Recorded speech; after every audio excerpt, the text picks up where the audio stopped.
Humor can be a really important part of communication, but one of the challenges when communicating with people whose first language might not be English or who may come from another culture, humor can be very challenging in those situations because jokes might be found offensive, or simply the cultural references might be different and therefore someone might not get the joke.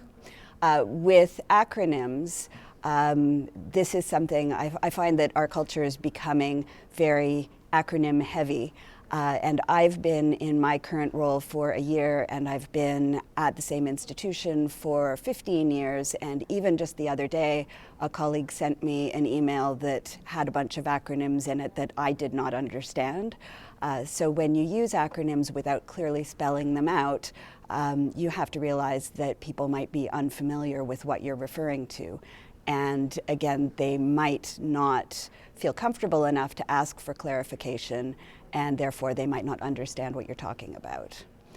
With jargon, jargon is often used to signify membership in a particular group. But what I find interesting about jargon is that whether intentionally or unintentionally, what it really does is signal that you're excluded from a particular group. So if you write something that's filled with jargon, only a few select individuals are going to understand it. So when you use jargon, you have to be very careful too about who your audience is and whether they're going to understand. And I think it's important always to try to be clear and to try to avoid language that might not be understood by the people that you're writing for.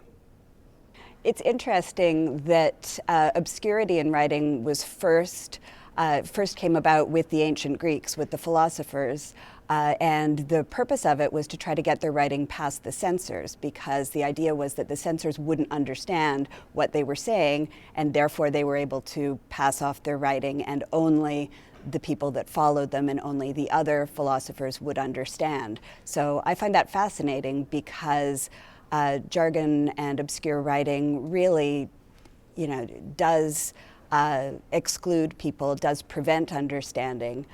So I really think it should be avoided in all professional writing.